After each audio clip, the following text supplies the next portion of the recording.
Good morning to one and all. The story of village Palampur, presented by Group 1, Class 9A2. Today we are going to discuss the following topics. First, the factors of production. Second, who will provide the labor? Third, capital for farming. Fourth, sale of surplus farm products. Fifth, non-farming activities. Let's see the factors of production, or we can say the requirements for production of goods and services. The first one is land, which is the basic natural resource required as an input in any production activity. Second is labor, which means physical and mental efforts put in by human beings during the process of production.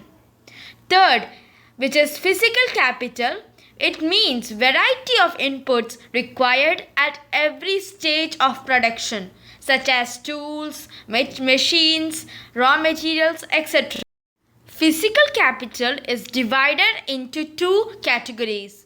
The first one is fixed capital, which is durable in nature and can be used a number of times, like tools and machinery, which is we can use it for a long period of time.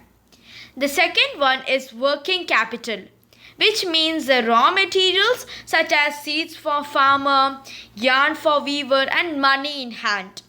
Now the fourth factor of production is human capital, which refers to the knowledge and enterprise that are required to put together land, labor, and physical capital to produce an output.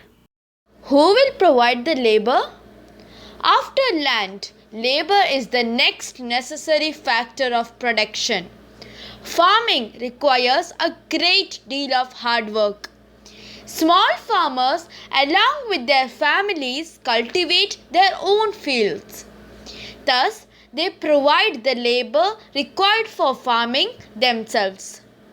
Medium and large farmers hire farm laborers to work on their fields. Now let's go through a story which is Savita the small farmer. She plans to cultivate wheat on her 1 hectare of land, but she doesn't have the money to buy the seeds, fertilizers and pesticides, and also to repair her farm instruments. She estimates that the working capital would cost a minimum of rupees 3,000. As we said earlier, she doesn't have that much money, so she decides to borrow from Tejpal Singh, a large farmer.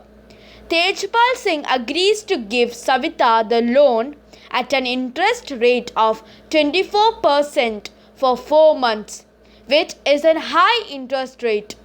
Savita also has to promise to work on his field as a farm laborer during the harvest season at rupees 35 per day. As you can tell, this wage is quite low.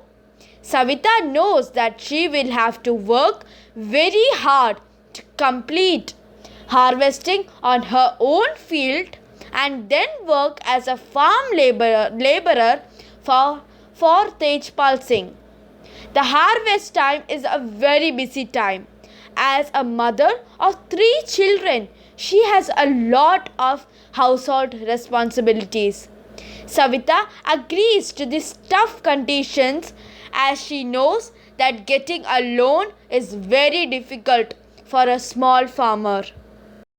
Now let's discuss the sale of surplus farm products. Once crops are cultivated, they are harvested. The farmers retain a part of the crop for the family's consumption and sell the surplus crop.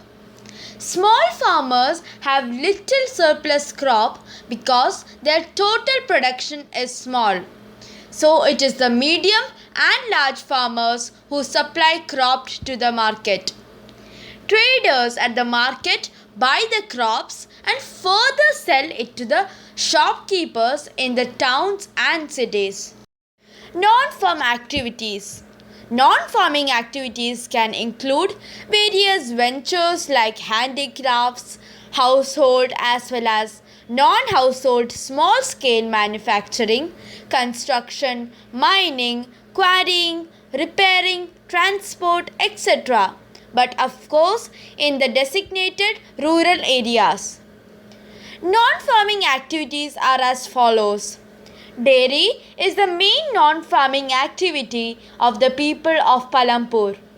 Some people are also engaged in small-scale manufacturing units like spinning, weaving, leather making, etc. Many shopkeepers have set up their own shops selling stationery items, toothpaste, candles, etc.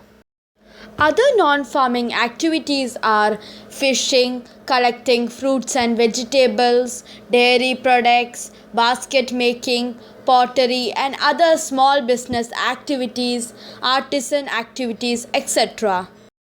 Stay home, stay safe. Thank you and have a great day.